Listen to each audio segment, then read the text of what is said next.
Nova Manhã. Conexão Brasília com Diego Amorim. Tudo Bom bem, dia, tudo Mauro. jóia?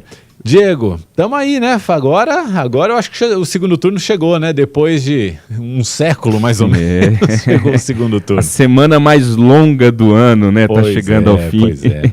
Hoje eu tomei um susto agora, aqui antes... Ô, Diego, agora a gente tá com saudade de que treta de fim de ano era só sobre se o arroz do almoço de Natal ia ter uva passa ou não, né? Esse ano vai ter eleição e vai ter Copa também para acirrar. É um ano que não Olha acaba. só. Diga lá. Meu dia começou hoje com um susto, fiquei preso no elevador da firma aqui, Pô, rapaz. é isso. 15 Mas tá minutos, 15 minutos. Tá tudo bem. 15 Tá minutos bom. que duraram uma eternidade, mas tá tudo certo. Tô aqui. Tá bem, tá bem.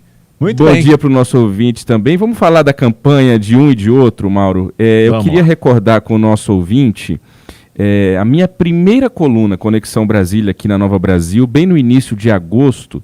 Eu comecei essa Conexão Brasília aqui com o nosso ouvinte da Nova Brasil, falando um pouquinho do que seriam as campanhas do Lula e do Bolsonaro. E eu queria fazer uma rememória, voltar nesse dia para a gente ver se bateu ou se não bateu aquilo que eu disse lá no início de agosto. A campanha do Bolsonaro, eu dizia, ela se focaria nos slogans Deus, Pátria e Família, Brasil acima de tudo e Deus acima de todos. Ok, cheque, né? Foi um pouco disso. Ele teria ali os apoios de boa parte da caserna, dos militares e, sobretudo, do agronegócio. Ok, também, tivemos isso aí na campanha do Bolsonaro. Discursos a favor do armamento da população e contrários a invasões de terra e a atuação de movimentos como o MST. Eu diria que ele explorou menos isso do que em 2018, mas ele, sobretudo nesse final da campanha, volta muito também na campanha de TV, prometendo reduzir maioridade penal, acabar com a saidinha, lembrando que nada disso é atribuição do presidente da República. Tudo isso precisa passar pelo Congresso Nacional. Então eu via na campanha assim, Bolsonaro vai reduzir a maioridade penal. Não, Bolsonaro não pode reduzir a maioridade penal. Bolsonaro pode, no máximo, mandar um projeto de lei para o Congresso, vai tramitar, vai demorar, não é assim como a campanha diz, né? Que mais? Bolsonaro iria investir na polarização com a esquerda e mostrar que a volta do PT poderia ser um desastre, explorando o medo da volta do PT. Ok, Bolsonaro fez isso ao longo de toda a campanha. Ainda que tenha sido convencido no início da campanha a tentar falar mais dos feitos do governo, eu disse no início de agosto que o Bolsonaro não largaria de jeito nenhum a chamada pauta de costumes ou ideológica, buscando se apresentar como candidato da família, do bem e de Deus. Foi exatamente isso que ele fez. Falava ali de obras, falava do auxílio emergencial, mas a todo instante ao longo da campanha voltava para a questão de costumes, para a questão até mesmo espiritual. Essa foi a campanha do Bolsonaro. A campanha do Lula, eu dizia no início de agosto aqui para o nosso ouvinte, que do ponto de vista do PT, havia uma avaliação de que aquela estratégia de colocar a Lava Jato como uma inimiga e vender o Lula como inocente estava dando certo. E, de fato, isso se confirmou ao longo da campanha.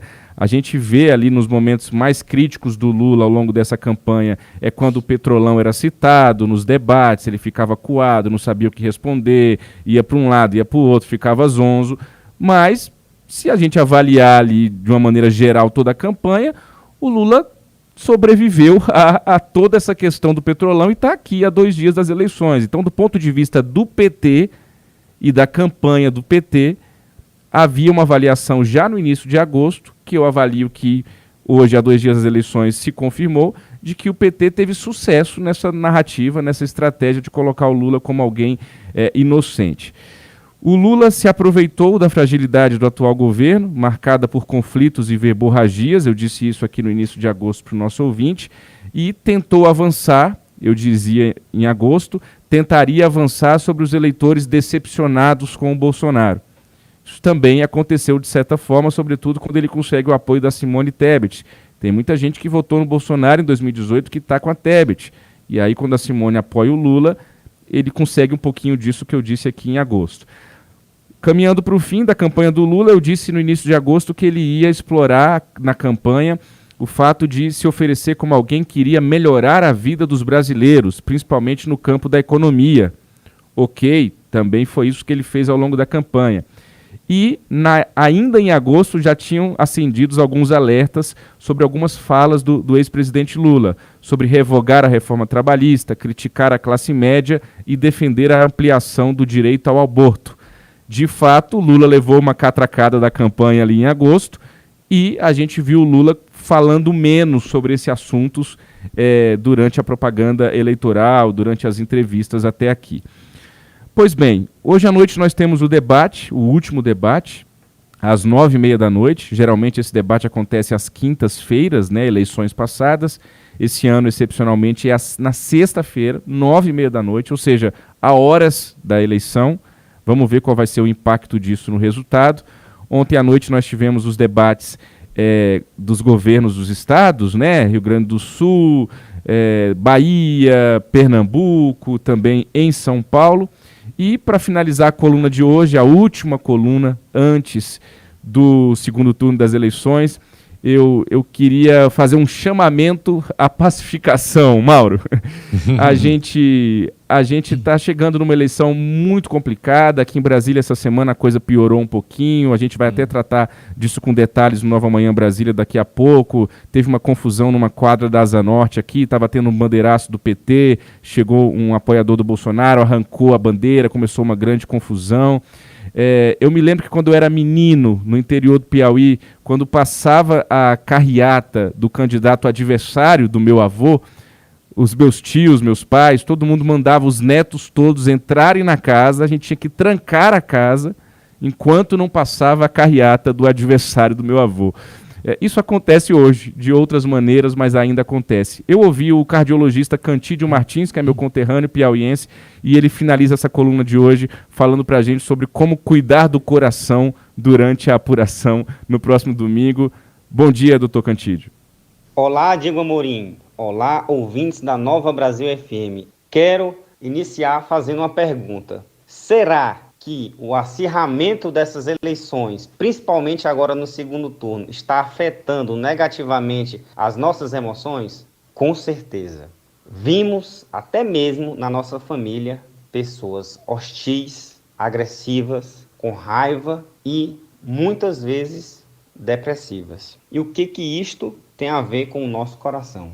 Todos esses sintomas negativos fazem parte de um padrão comportamental que aumenta em até 12 vezes o risco de infarto agudo do miocárdio. Muito cuidado ao reproduzir esse padrão de raiva, de agressividade e de hostilidade. Para cuidar do Brasil, a gente tem que primeiro cuidar da nossa saúde mental e também do nosso coração. Afaste-se de notícias negativas que tragam essas emoções negativas, que aí você vai cuidar também do seu coração. Boas eleições e um grande abraço a todos. Tá aí, Mauro, o doutor Cantídio Martins, que é cardiologista, hoje está aí em São José dos Campos, onde o Grupo Tati de Comunicação tem o SBT, ele faz esse recado final pra gente aí. Muita calma nessa hora, aguenta coração e boas eleições para todo mundo. É isso aí, como diria aquele famoso locutor, haja coração. Tá chegando aí a reta final e é aquilo, eleição, a gente decide o futuro do nosso país, do nosso estado, a gente vota de acordo com a nossa consciência e com aquilo que a gente acha que vai ser melhor, né, para o lugar onde a gente mora. E aí é assim, o candidato ou a candidata que vence vai governar. O candidato ou a candidata que perde vai para a oposição. E é isso.